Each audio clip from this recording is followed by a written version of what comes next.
वसुंधरा सरकार के समय हुए घोटालों की जांच की मांग को लेकर अब पूर्व डिप्टी सीएम सचिन पायलट ने आर पार की लड़ाई का ऐलान कर दिया है। वसुंधरा सरकार के समय के घोटाले की जांच की मांग को लेकर सचिन पायलट अब 11 अप्रैल को शहीद स्मारक पर सुबह 11 बजे अनशन पर बैठेंगे।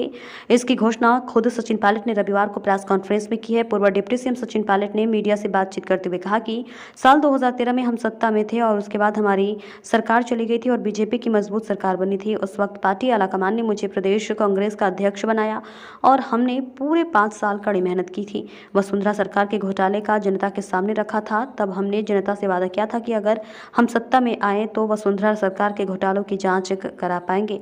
लेकिन आज 4.5 साल के बाद भी उन घोटालों की कोई जांच शुरू नहीं हो पाई है। चुनाव में महज 6 महीने का समय बचा हुआ है, तो फिर हम किस मुंह से जनता के बीच जाएंगे। पूर्व डिप्टी सीएम सचिन पायलट ने कहा कि वसुंधरा सरकार के समय हुए घोटालों की जांच की मांग को लेकर मैंने मुख्यमंत्री अशोक गहलोत को कई पत्र लिखे थे, लेकिन मुख्यमंत्री गहलोत ने एक भी पत्र का जवाब नहीं दिया। सचिन पायलट ने कहा कि एक तरफ केंद्र सरकार लगातार विपक्ष के नेताओं पर ईडी, सीबीआई और इनकम टैक्स की कार्यवाही कर रही है, तो वही दुख इस बात का है कि राजस्थान में हमारी सरकार होते हुए वसुंधरा सरकार के घोटालों पर 4.5 साल में कोई कार्यवाही नहीं की गई। सचिन पायलट ने कहा कि हमें विपक्ष में रहते वसुंधरा सरकार के घोटालों को उजागर करने का काम किया था, लेकिन 4.5 साल के बाद जब इन घोटालों पर कोई कार्यवाही नहीं हुई है तो फिर जनता में संदेश यही जाएगा कि उस वक्त जो आरोप वसुंधरा सरकार पर लगाए थे वे झूठे थे और जनता में यह भी संदेश जाएगा कि केवल मिलीभगत का खेल है। सचिन पायलट ने कहा कि मैंने पार्टी आलाकमान को कई सुझाव दिए थे, उनमें एक सुझाव यह भी था कि अगर विपक्ष में रहते जो घोटाले हमने उजागर किए हैं उन पर कार्रवाई होनी चाहिए।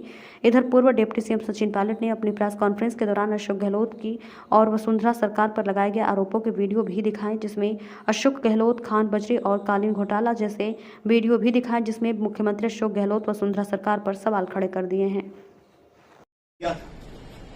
लेकिन अभी तक इस पर कार्रवाई हुई नहीं है, ये हम सब जानते हैं। इसी को देखते हुए, क्योंकि 11 अप्रैल को महान समाज सुधारक लगभग 200 साल पहले जन्मे ज्योतिबा फूले जी की जयंती है, इसलिए मैं 11 अप्रैल को राजस्थान में शहीद स्मारक के ऊपर एक दिन का अनशन करूंगा, इस बात को दोबारा रखने के लिए करप्शन को लेकर हमारी सरकार जो कहती है हम सरकार दिखाएंगे। और एक दिन का अनशन 11 अप्रैल को मैं रखूंगा शहीद स्मारक पर। इस बारे में मैंने जिला प्रशासन को सूचित कर दिया है।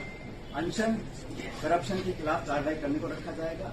अब तक जो हम नहीं कर सके 4.25 साल में, उसको करने के लिए, ताकि मैं फिर कहना चाहता हूं, जनता जनार्दन है और हर पार्टी को अपनी बात पर विश्वास कायम कराने के लिए प्रमाण देना जरूरी है। इसीलिए अपनी बात को लेकर मैं शहीद स्मारक पर 11 अप्रैल को ज्योतिबा फूले जी की जयंती है, उस दिन एक दिन का अनशन रखूंगा।